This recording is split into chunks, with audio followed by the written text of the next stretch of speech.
Welcome to the next episode of The Lori Clark Show.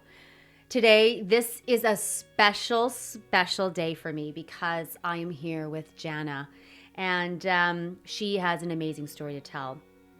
After all these years, Janna has found the courage to own the pain of her struggle with relational patterns of emotional abuse. She has begun to show herself kindness.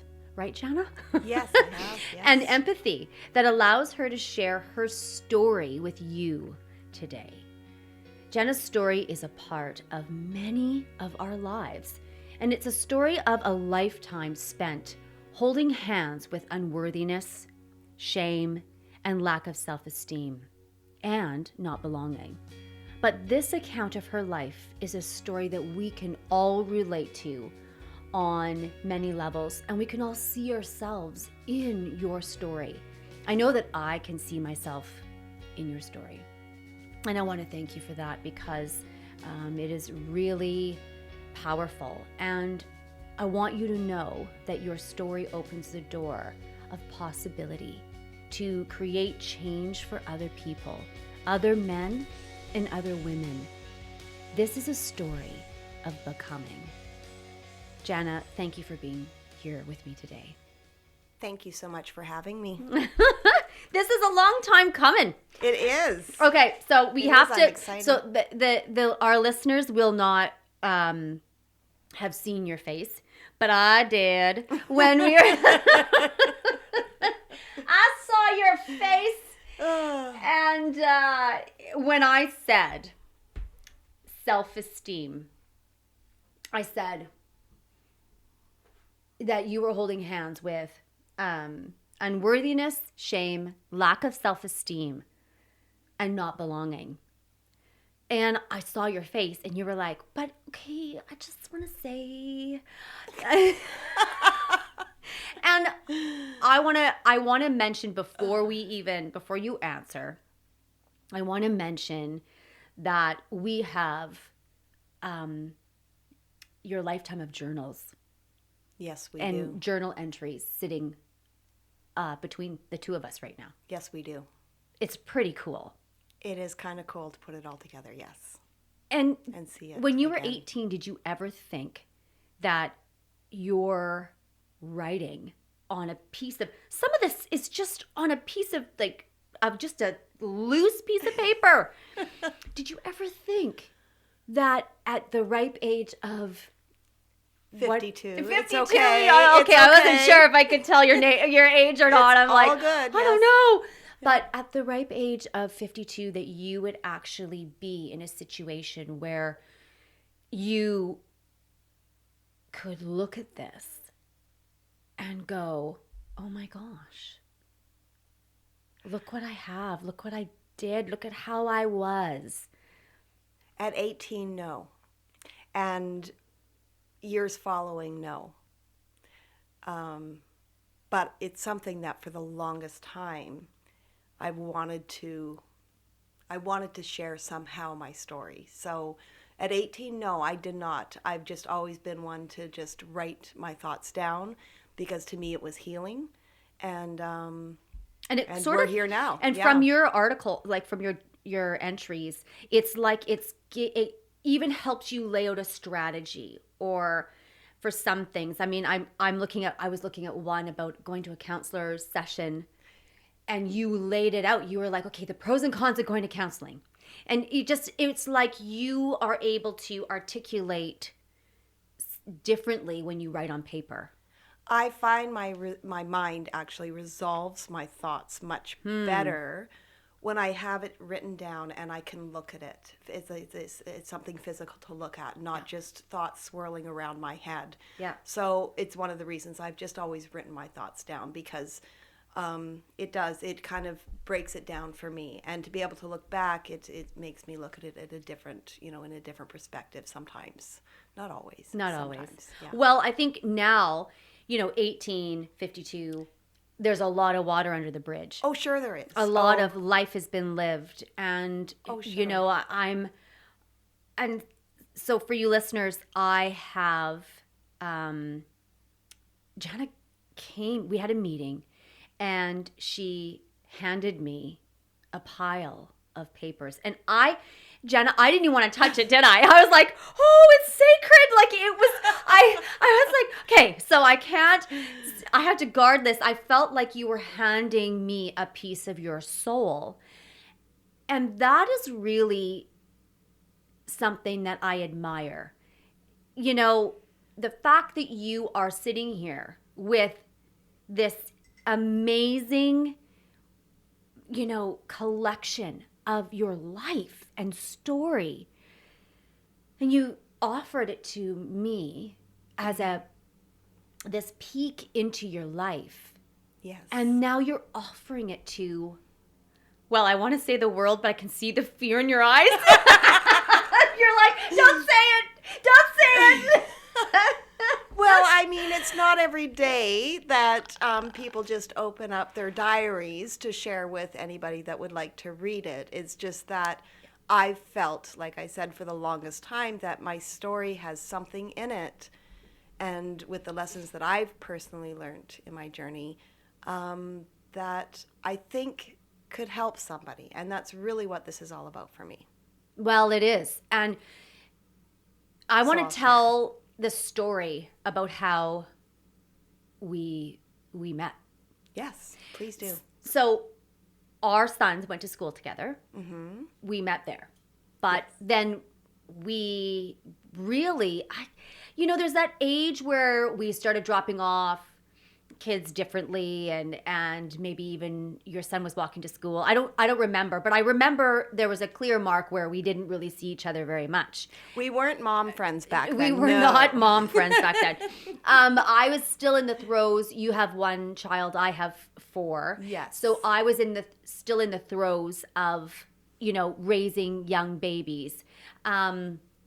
So we didn't see each other much. But fast forward, I said to myself, I wonder where Janna is in her life. I haven't seen her. I wonder how she is. And I thought about you. Yes. And I said, I just put it out there. I said, I want to see her. I hope I run into her. And I'm sitting at my desk, working away, and I get this overwhelming craving for a cream soda Slurpee with the Screamer one from Max, where you put the vanilla in it. Yes. And I was like, okay, I'm not doing that because I have to work. And then it just was overwhelming. And I thought, okay, fine. I'm a sucker for ice cream and a sucker for cream soda Slurpee. It's the only kind of pop I won't even drink it. I'll just have it in Slurpee form. So I got in my car and I went across town, 12 minutes? Yes. To or the more, Max. Or more, depending on traffic. Right, to the Max. Yes. I go in, I get myself my Screamer, I get in my car, I look up, and you walk out of Max. That's right. That's where I was like, Janna? And you turned and said, oh my God. And that was it. Yes. And then you came over and we talked about my garden, but then we wanted more. Yes. Of each other because we wanted to catch up. We hadn't seen one another. Yes. Yeah. And then of course you and I hit it off again, the second time in our lives, and we haven't looked back. No, it's wonderful. And so this is so cool. That, to me, that story is really important in starting off this interview because that represents to me that the universe is behind this 1,000,000%. I completely agree with that. Yes. There is some action that is greater than us that put that together. Serendipity, maybe even. Serendipity. Meant to be. Yeah, and here we are. Yes, we are. Yeah. This is really interesting. So let's pick up all the way back at the beginning. I say self-esteem, holding hands with self-esteem and not belonging. Yes. And you look at me like, okay, but I just want to make a clarification. And yes. I know you do want to make a clarification.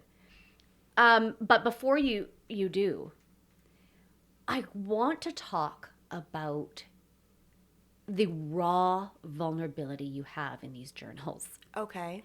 The reason why I put that in the introduction is because as a third person who gets to peek into this story and move into this in a most respectful way possible, and it's such a privilege to me, I can't help but see that this is the pattern of an abuser in your life, that you were moved by the abuser's ability to make you feel responsible for part of why they hurt you.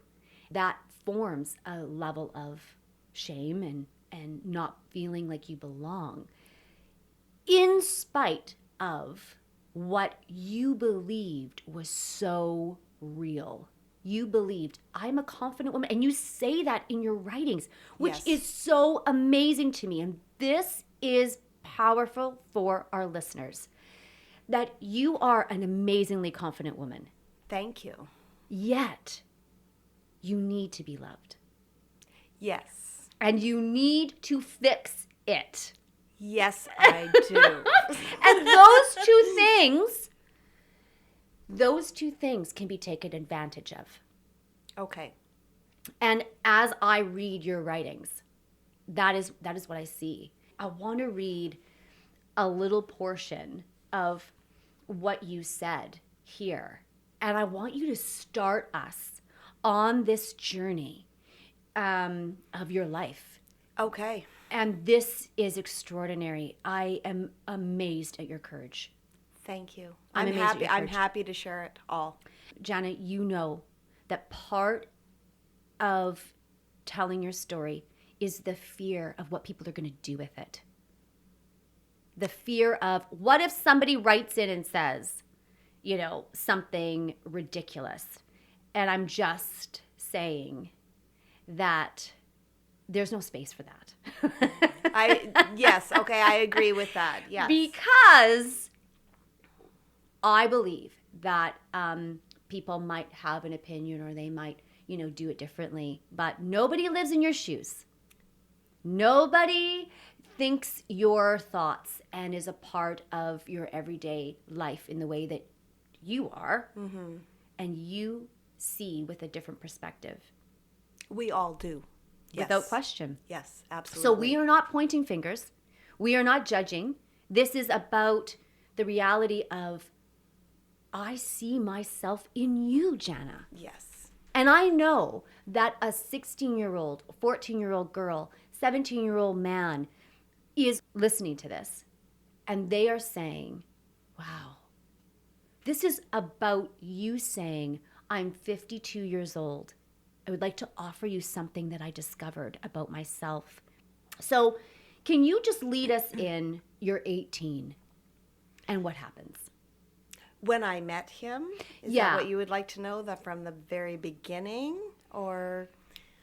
Well, you said I mean- he was the first guy that ever told you he loved you, and He did. I was actually just out of high school, working down at one of the popular restaurants on the beach, because I just really enjoyed being around people, and it just seemed like a good fit for me while I was trying to figure out where I was going with my life. I met him through mutual friends that actually, and I don't condone this, and I don't think that this is something that minors should do, but I kind of got snuck into the pub one night. good caveat. At 18. Thank you. And he was surrounded by a flock of girls. Very nice, very good-looking, charismatic guy. And I took one look because my girlfriend is actually the person that brought me in. She says, you've got to meet this guy. Right. You've got to see him. He's just dreamy and all this and that. And I just took one look at the flock of girls around him and the look on his face, because his ego was, bigger than maybe most should be with that situation, and thought, oh, well, the heck with this. And I didn't really think much of it. And about a week later, I was introduced to him that night. About a week later, and I was actually living with that girlfriend. We had a little flat on the beach. We both worked at the same restaurant. And there was a knock at our window. There was a long window by the door. And she peeked around the corner and says, "Oh, he's here." She says, "How do I look?" She went to the door and opened the door and said hi, and he asked if I was there, which kind of deflated her ego a little bit. But he asked if I would like to go for a walk. And we This did. is old-fashioned days. Old-fashioned days. Now Well, people would text one another, "Hey, you free?" He'd had a few drinks, so maybe Sure. the courage was up there or something, but he had his mindset. He wanted to get to know me. So we did. We went for a walk. That was fine. And about a week after that, my girlfriend and I were uptown, same girlfriend. And he pulled up on the sidewalk beside us and said, "What are you girls doing?" We said, just kind of hanging out. And he said, "You want to go down to Birch Bay with me for a drive?" So we did. Told him that my grandparents had a cabin down there. We went down there and had, like a drink with my grandparents and my aunts and uncles that vacation in Birch Bay every summer. And dropped us off, and that was it. I think, if I remember correctly, it was a bit of pursuing, but we ended up we dated shortly after that. And at 18, I hadn't dated much in high school. I fell for him hard and fast because he was the first boy that ever made me feel and told me that I was beautiful. And he was the first person I ever, heard "I love you" from. Wow. And we were very different in some ways, but we were very much alike in some ways, and we just melted together. And 10 years came out of that. So 10 years. That's how we met. It was just kind of sweet. She was very upset about it. We're no longer friends. Okay, yeah. Even now. Handsome guy and good family, and I just loved him to death, really. Well, Literally. you say here that he adored you openly and treated you like a lady, and you fell in love with him. And you said that after dating for a month or so, you began to see another person. It was about 6 months in, and I started to realize that he'd kind of more of a drinker than I was used to. But I mean, I was 18 and naive and really didn't see that much of the world, and at our age, but it was 18 to 19. We were all starting to drink and, Sure. do things like that. So it really didn't seem out of place. It was when we moved in 6 months later is when I saw the change. You said here, after dating for a month or so, I began to realize he was seeing another person on the nights he wasn't with me. Yes. I asked him about it, yet I couldn't let it go because as I never could prove it. So you could never prove that he was dating someone else or seeing someone else. I did eventually. My inner voice told me otherwise. Yes. Something I've listened to my whole life. Not followed through with what it was telling me, but yes. I pay attention to. And this my is interesting instincts. to me. So you saw this other person. You saw this other side of him. But it maybe wasn't the abusive side. It was a side of that he was seeing someone else. Yes. So he was cheating on you. Yes. Right off the bat, yes. For the first 6 months, yes. So I'm sorry, I'm jumping ahead. But No, yes, yeah, that's absolutely. good. It's just in your writings, and you said here, I was young and naive, and I didn't feel good about this, but I just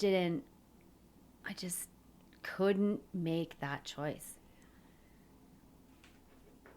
I gave it about a week, and then I went back. I'd broken up with him because I'd found out. And I didn't want to give up that relationship. And I think as a young girl, I think that you I don't think you can see past what's right in front of you sometimes, because you don't have that wisdom to realize that there could be a better thing waiting for you, or there could be, a different direction you can take with your life. And Well, you don't have experience. you know exactly what I'm trying to say. And you don't have experience, and there's something powerful, and let's talk about this, Janna. There's something powerful about your mom or your dad or your sister, your grandparents could say, I love you. Yes. And you're beautiful. Yes. And that just, it's so powerful when they do that. Yes. But when somebody sees you. Yes. And different. They look at you and they say, you are beautiful. I love you.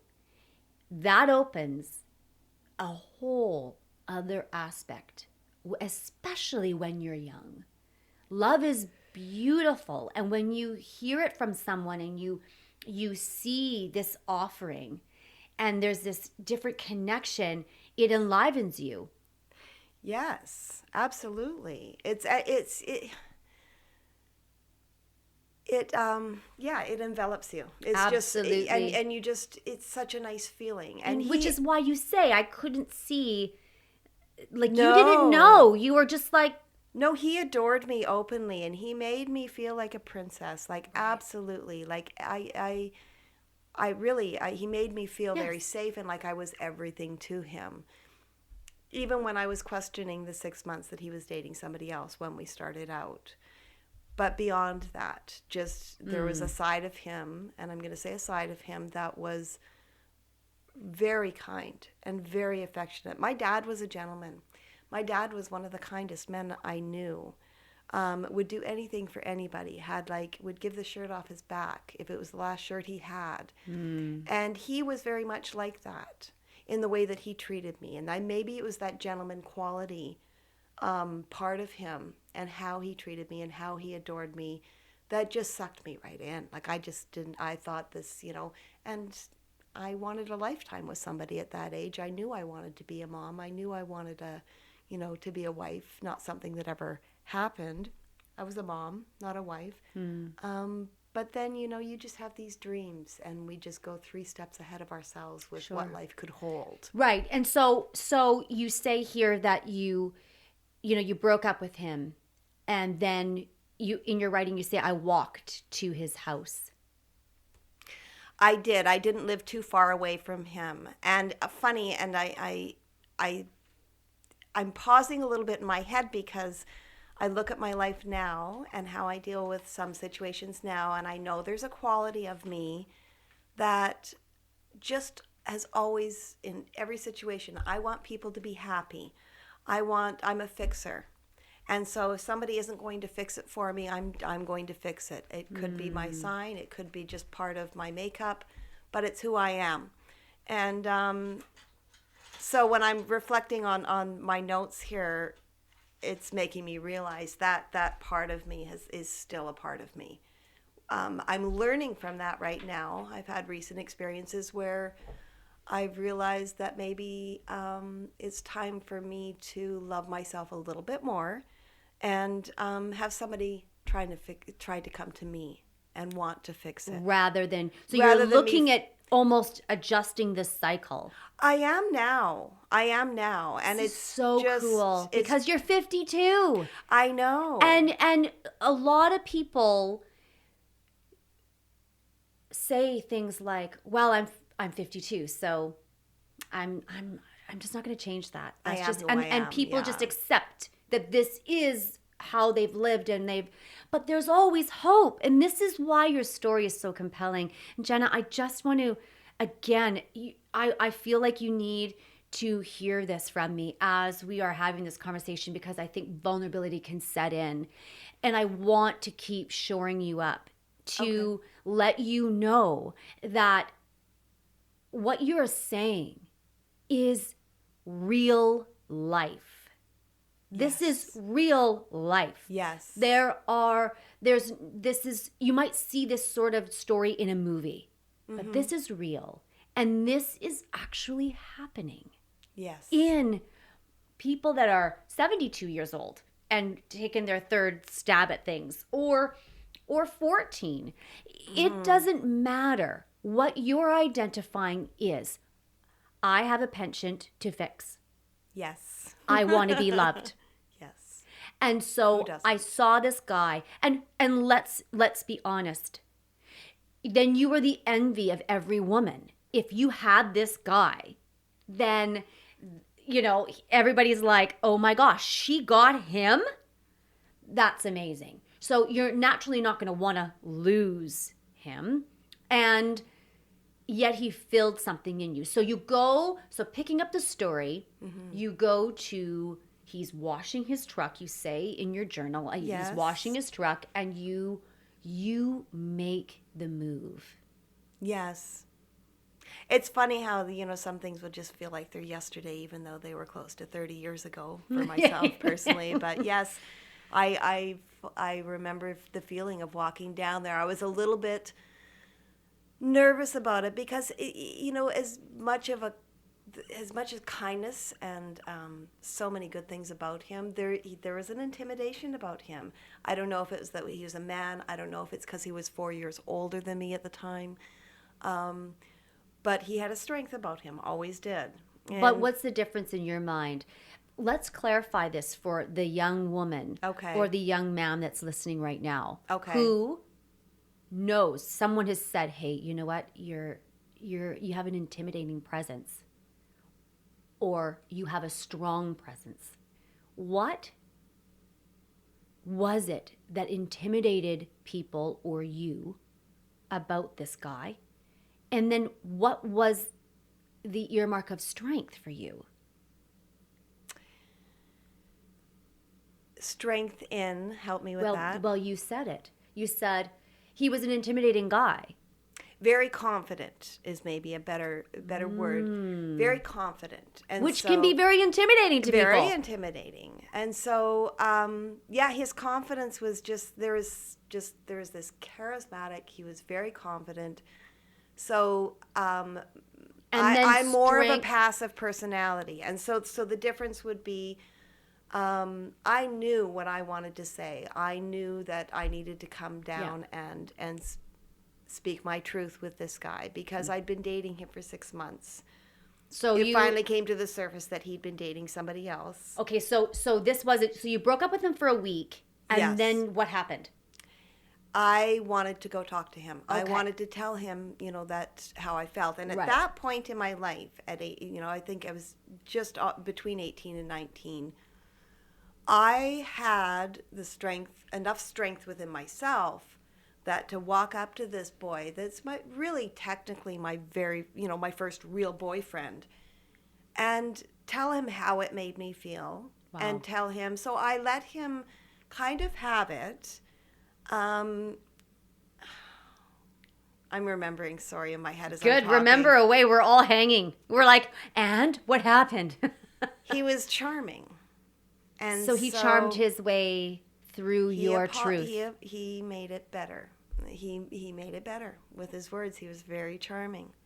Wow. And I felt like I'd said my piece, and I felt like he reciprocated in a way that satisfied me. And so that's the beginning. And he wasn't upset that you... No. Interesting. I think if anything, and probably didn't show it as much, but if anything, more embarrassed for his own actions that he'd gotten caught. Right. I got caught. I'm red-handed. And so the charm came on, and I think he really, truly did love me. I think he cared about me enough that I was the girl he wanted. His sister told me. And in your mind, you're saying, okay, how do you rationalize? He's cheating on me, and he's now standing in his car. I've confronted him, and he is actually saying to me, I love you. Not the words yet, but making me feel like I was the one, and that nobody else mattered, and that was over. So she's over. She's done. She's done. Trust me. Yes. Okay. And I believed him. Well, of course you did.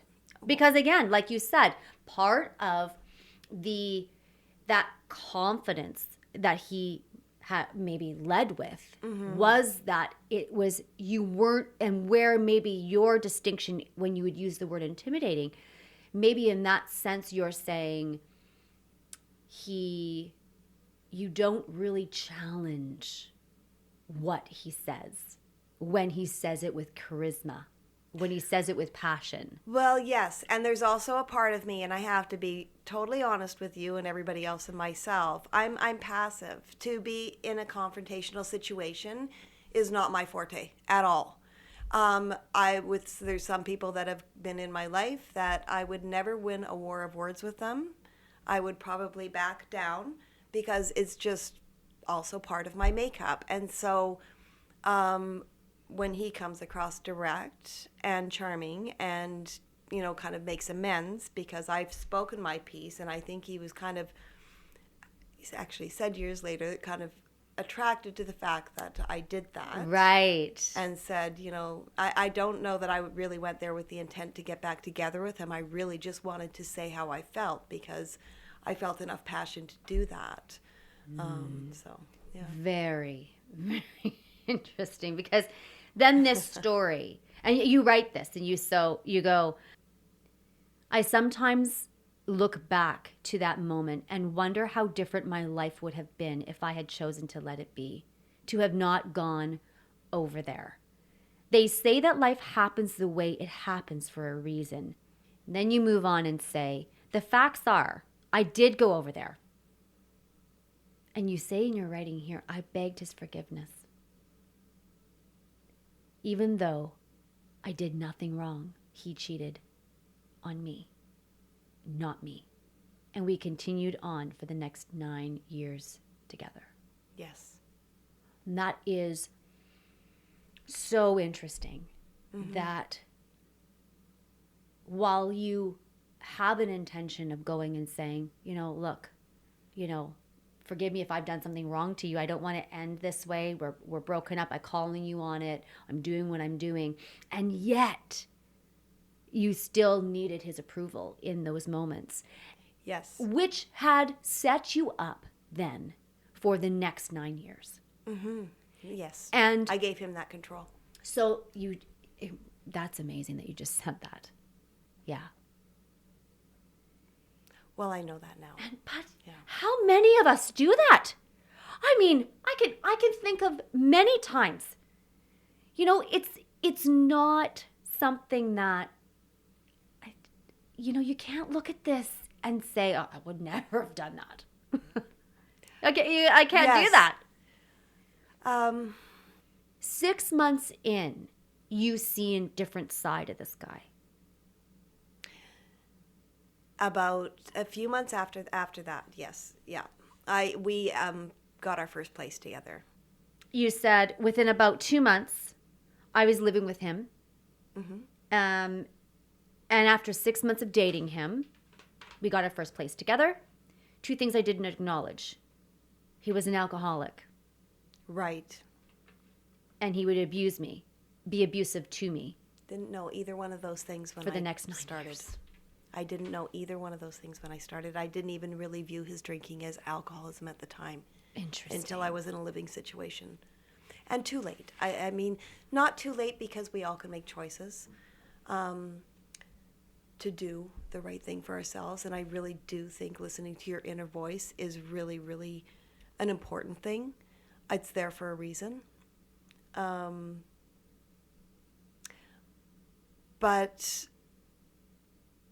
at my age, yes, no, I didn't see the alcoholism. And knowing what you know now, which is why we are telling this story. Yes. You are saying to young men and women that when you get that inkling, when you get that moment in your gut that says, choose a little bit differently here, something's not right. Right. That action is required, and if you don't, then the action will begin to unfold in a way that may or may not be pleasant. Yes.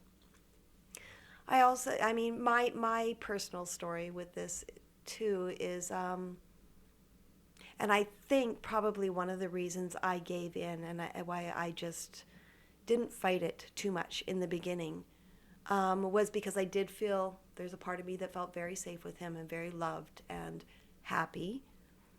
But my parents had divorced a year before that, probably about 6 months before I met him. I wasn't getting along with my mom. At 18, I moved in with the girlfriend that I was living with at the time when I met him. And I felt like I had something of my own. And you have this independence at that age and this stubbornness where you think you know exactly what you're doing. And you probably said the thing that most kids say to their parents that our kids have said to us, Yes. which is, I got this. Don't worry about me. Exactly. And as a parent, you're like, you do? Because it kind of looks like you don't. Like it just, it's so frightening as the person who's older with experience who can look at this. You're just going, they are on the road to heartbreak. Yes.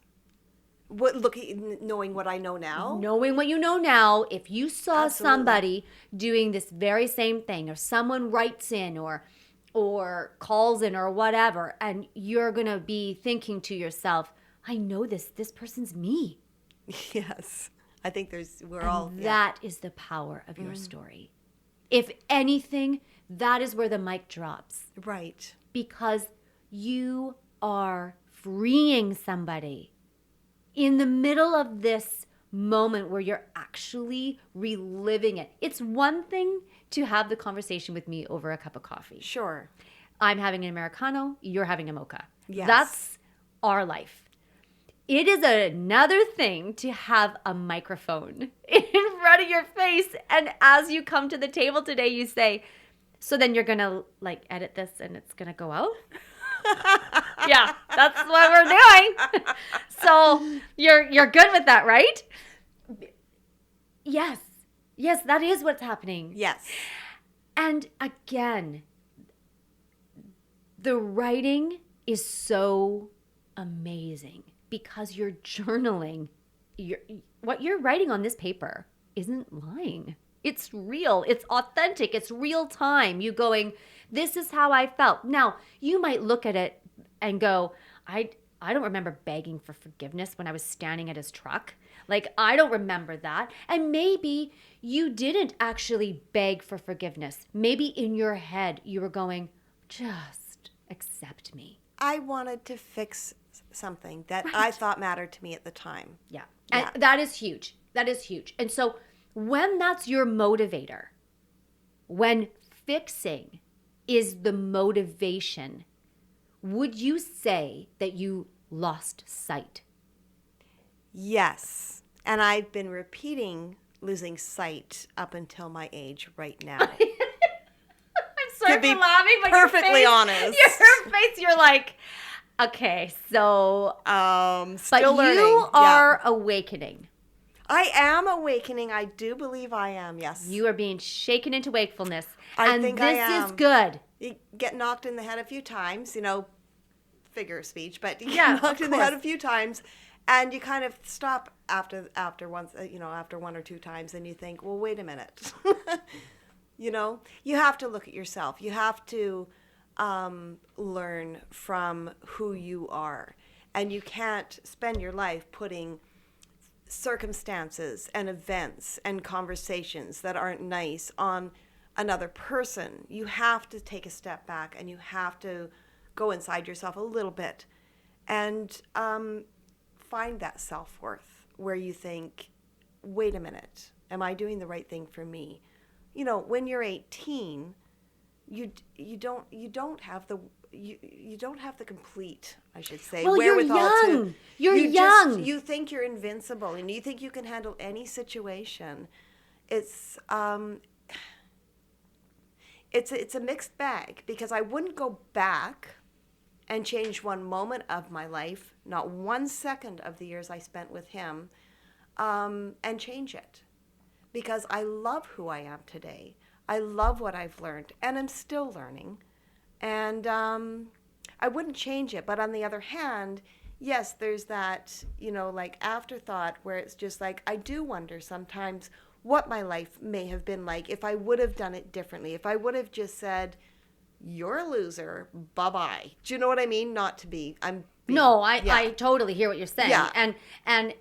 And you've done me wrong, this is over kind of thing.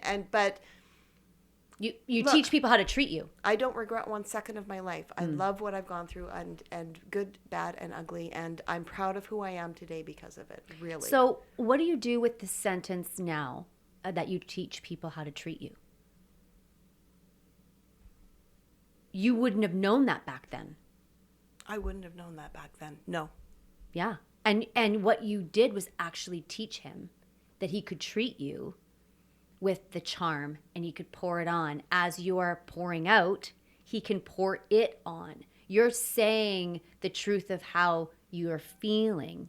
Yes. He's in turn going, okay, so she's going to do that. Now this is what I'm going to do. Yes. And and then because that wasn't being adjusted, he realized, this is what I can do to her.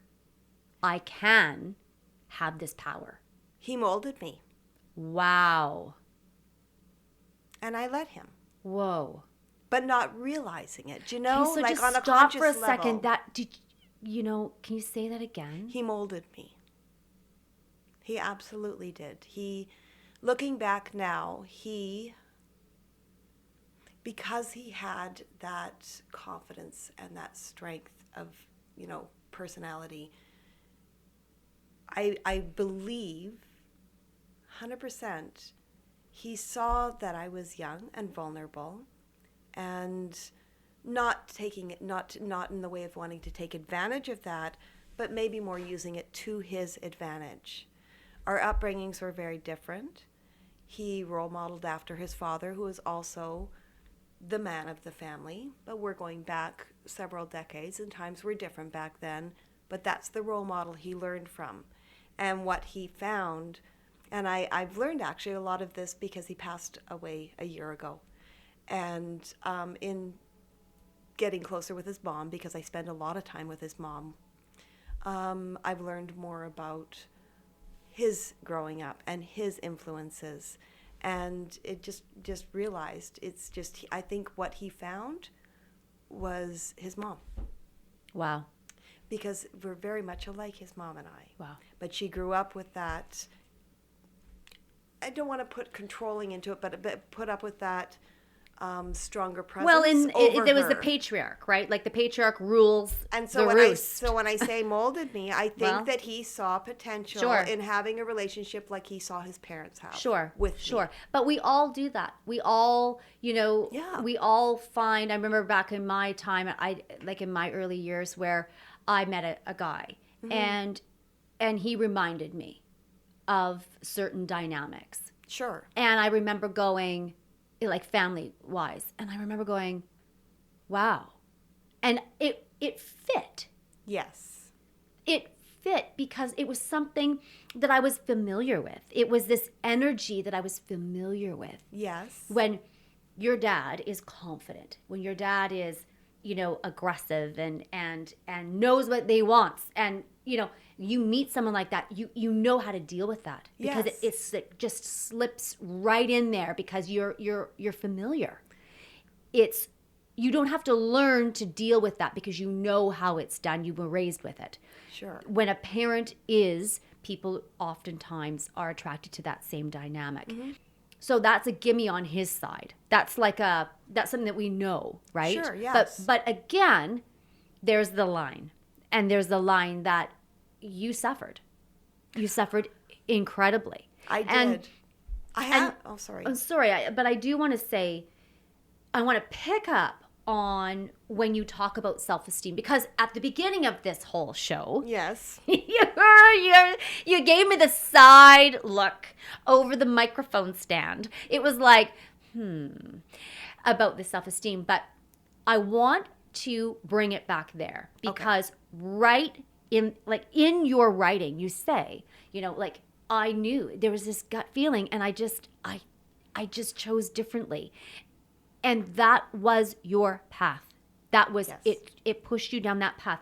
But I want to say to young men and women, our self-concept, the formation of ourselves is developing until you're like 24, 25. I think late 20s with women, It yes. is an amazing thing. And so self-esteem is a developing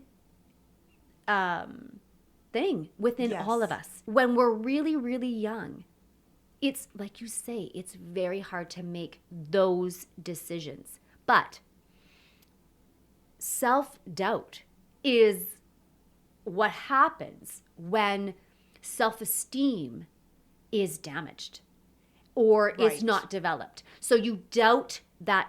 And that's what I wanted to bring out in this moment, is to bring out that you doubted yourself in that moment. I did. I mean, there's a lot of different aspects with, yes, I did. I looked at you sideways when you first brought it up at the beginning of this meeting. And I've been thinking about that since. And I think I did retract and admit that maybe I need to own it a little bit. The reason I looked at you sideways is because in my mind, my soul, who I am, I did have a lot of self-esteem up until meeting him. Absolutely. I had friends that were in bad relationships. Their boyfriends weren't kind to them. Right. I was of the mindset that I would never let anybody mistreat me. So meeting him at 18 years old is funny because I do have that self-esteem now. I've had to go back into it. Those are very informative years in your 20s, and it's where you are growing the most. And yes, I've even spoken with my 18-year-old son about this, that women go through a lot of changes emotionally and mentally in their 20s. And somewhere in 25 to 30, they can be a completely different mindset and woman than they were when they were 18, even though they're the same person. They feel like the same person, but they grow and they evolve. Well, and because men too, and I'm not just saying women. That's because as humans, men and women, yes, we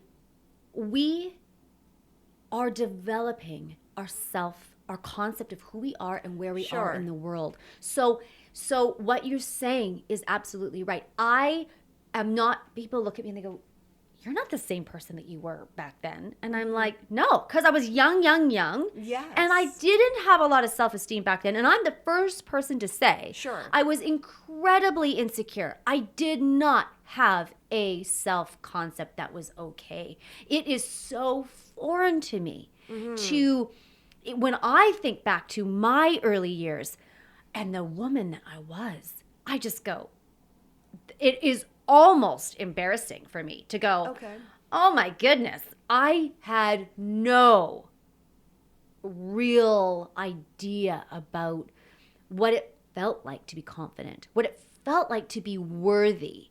So we're all, and this is why I said, I see myself in you. Okay. In this story, I see. So not one thing is being brought to the surface here, which is getting involved in emotionally abusive relationships. This is what we're talking about. Yes. Yeah. We are here today to talk about the path of how you just went 9 years, where you introduced us to the first 6 months. And then you made it through 9 years. I did. For many reasons. Same thing. And again, there's no judgment on that, because I went through 10 years where I was extremely unworthy. And I lived in shame. So what's the difference? Like, nobody's weighing it. And that is why I'm saying that. Because, you looked at me sideways and you were like, self-esteem, I don't think I did. And then you said, but I do want to own that because, obviously I did have that I was needing to learn about it. And so we're just moving through this because, again, you know something now that you did not know back then. And it's for those men and women who are in relationships going, oh, I don't even want to be here. I don't even want to be in this relationship. That mindset is damaging to the soul of the person that you're with. Sure. Yes. You got to show up or you need to show out. Right. Not always that easy though. And that's the perfect segue for you to say, yes, I agree with you. But as an 18-year-old, it wasn't that easy. No. So move us down the line. You said this to me, and this is the third page, and this struck me. Okay.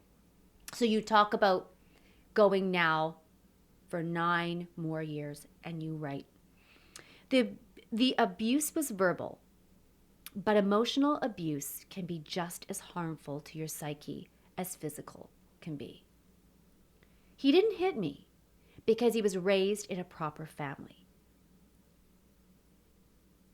And he was taught enough manners to know how to handle a woman.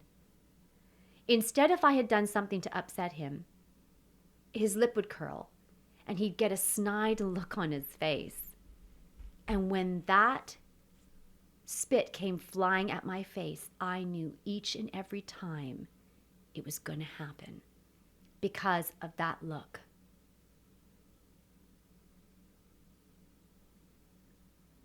That is so moving to me. We just have to breathe. It's a degrading memory.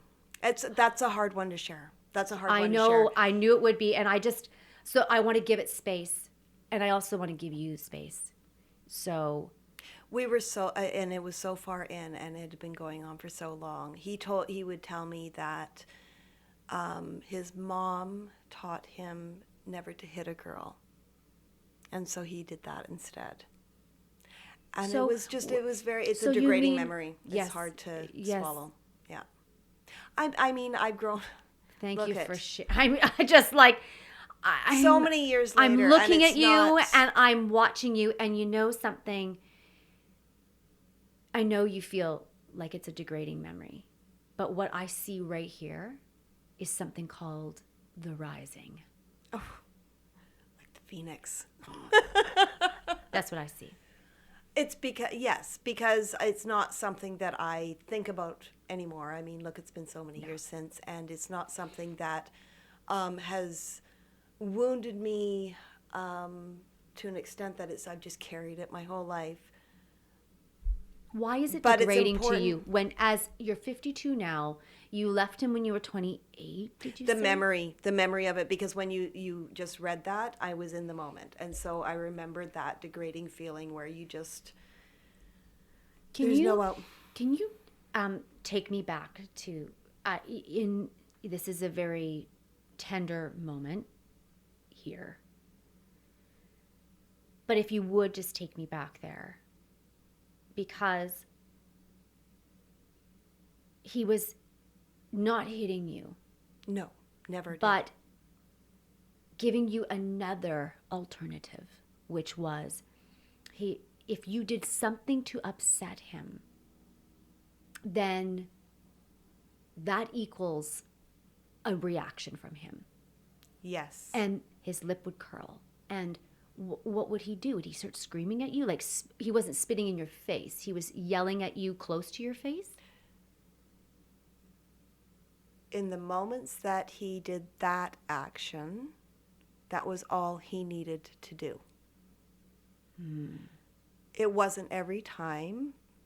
That's not how he reacted every time. Sure. But there were enough times in those 10 years where I felt that feeling. And it would be, I was very careful, and I learned very early on, and I guess we'll touch on that, not to stand up for myself. Eggshells. So to speak. Very much eggshells.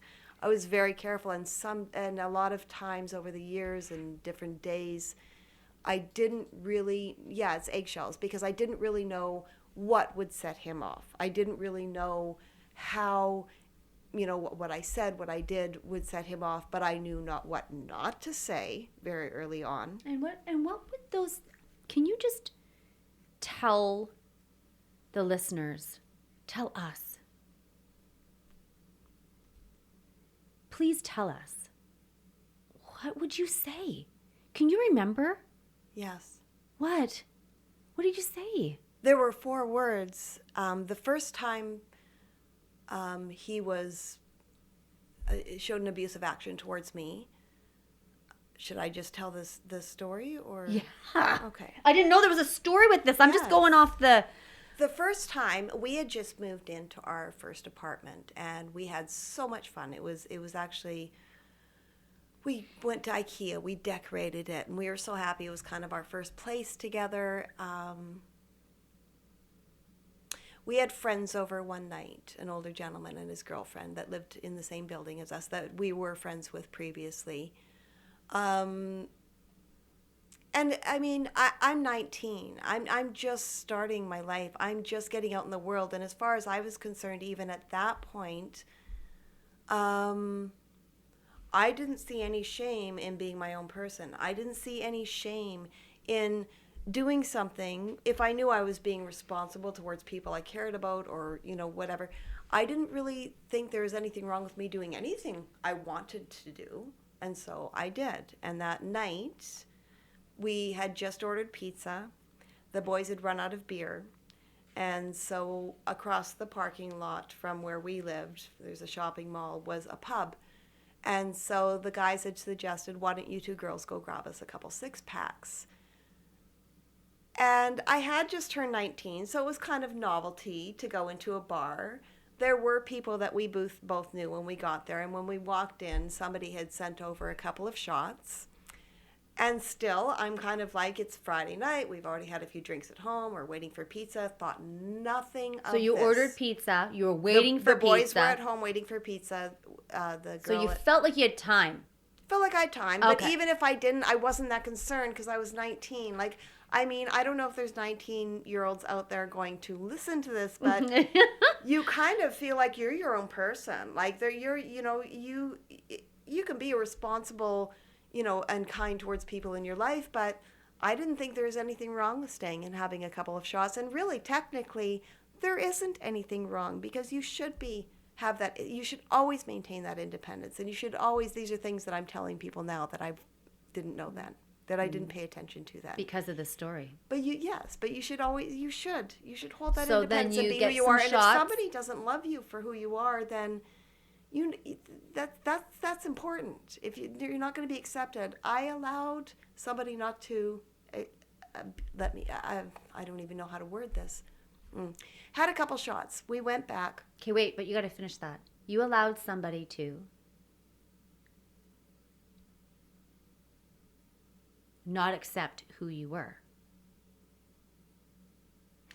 I don't know if it's, I scrambled on that word because I don't know if it's not accept who I was or if it's, I'm sorry, I have to think about my words carefully here. Say what I want to say. Somebody telling you. In that evening, I started the process of allowing somebody to tell me what I could and couldn't do in life. Wow. And I accepted it. Yes. Because when we got back home from the pub. Okay, so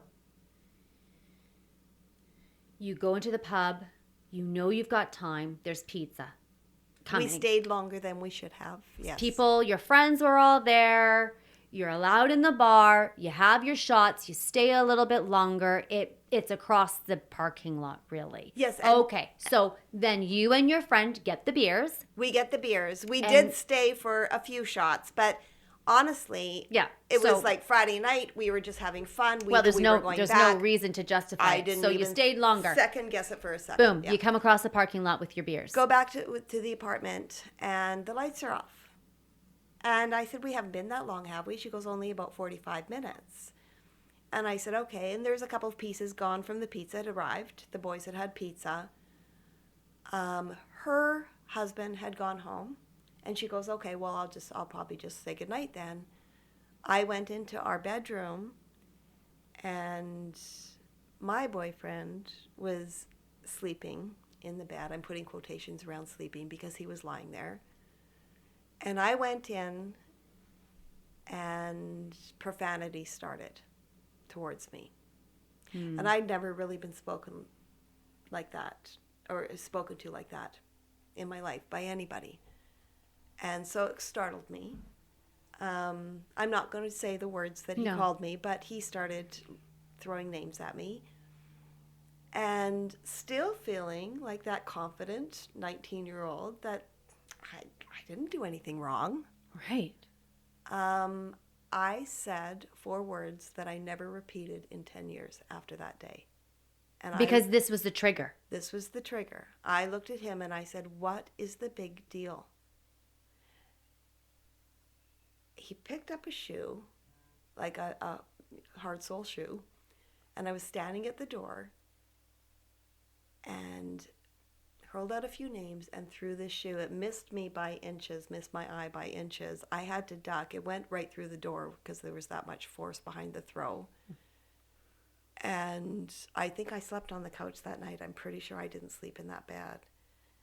And I was scared all night. I was worried all night about where that was going to go because I didn't have friends that spoke to me like that. I didn't have a family that spoke like that to each other. It was foreign to me. And, but there's situations around that night that I felt like he was all I had. My mom had made a decision, and I understand now, being older and being a mom myself, I was one of her babies. She saw me and already realized herself I was not in a good situation. I didn't see it at the time. She removed herself from my life because it was too hard for her to be a part of it if I was going to stay with him. And I stayed with him. And he at that time, I felt like my circle was very small, and he was really all I had. Wow. I didn't know how to do it except for that fixing part of me came out, and I don't remember right like the next day, but we must have worked it out because I stayed 10 years.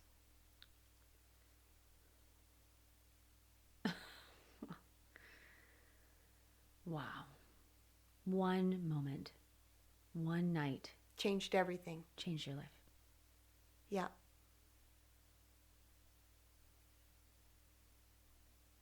That's so powerful. Yeah. It feels It was powerful. Yeah, it is. When you feel like that person is your only thing. He was my family at the time. And it's so amazing because I can't say to you, did you have the strength or you didn't have the strength? That's not about it. No. You actually felt safe.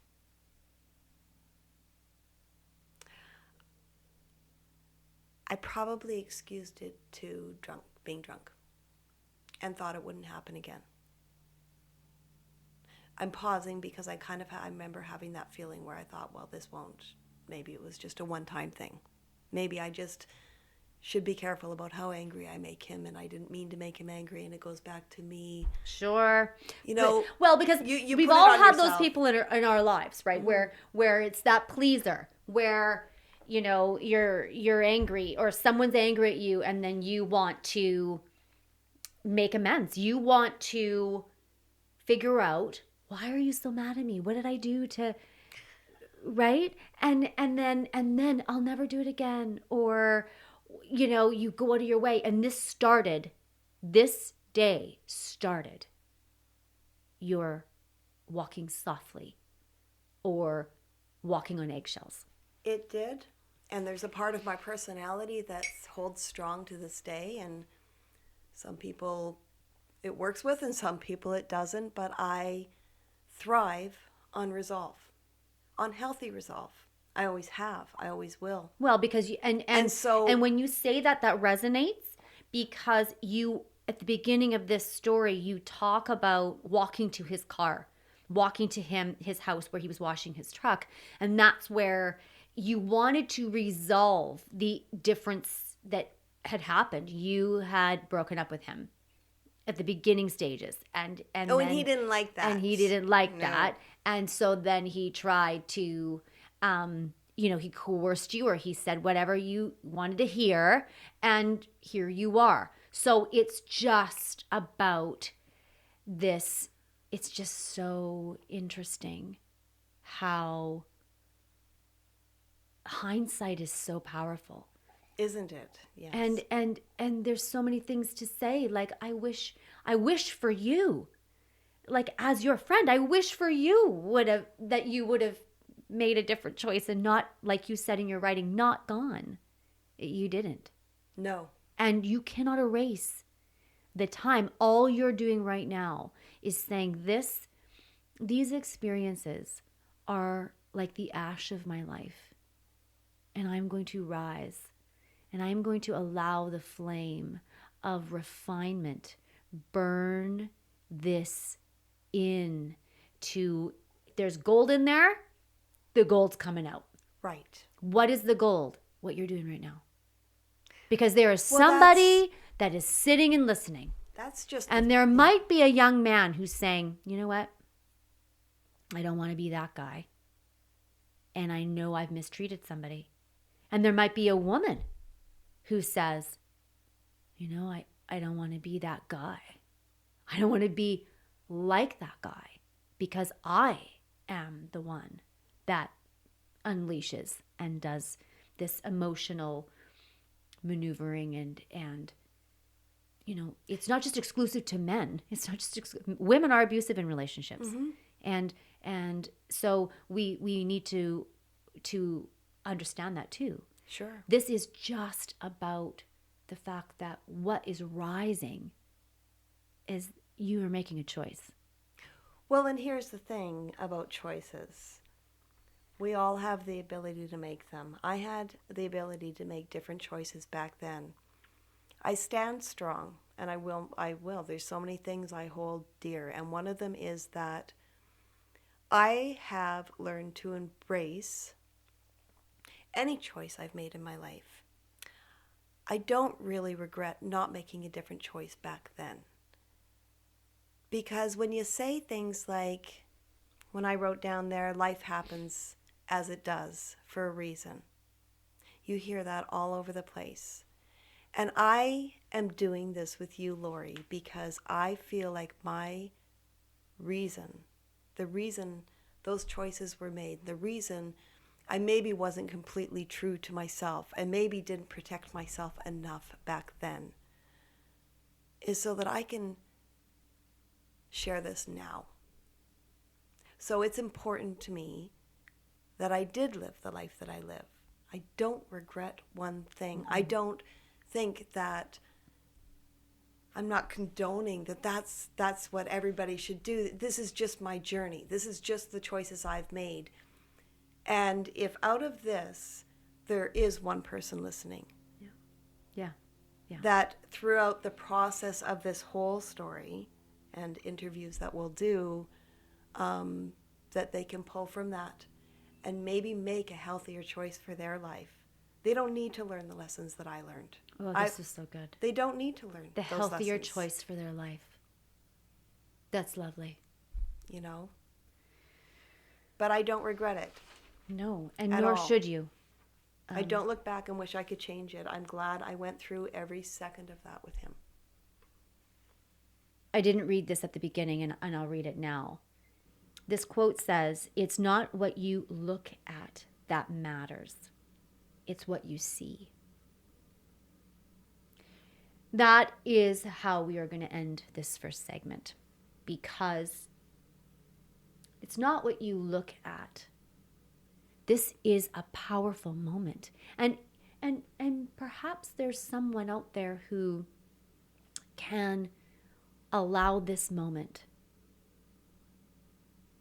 Perhaps there's someone out there that can allow this moment to help them see clearly. That's what you're here for. I hope so. The moment, and I was up really early this morning thinking about our conversation and what we were going to talk about. was reflecting on my own moment where I had an abusive boyfriend. Mm-hmm. And we can talk about that later. That's not for this particular segment, but I had a moment where I just went, I'm not doing this. And it was so profound and it was so amazing to me that it actually changed my cellular level. I could see myself going down that road. Mm-hmm.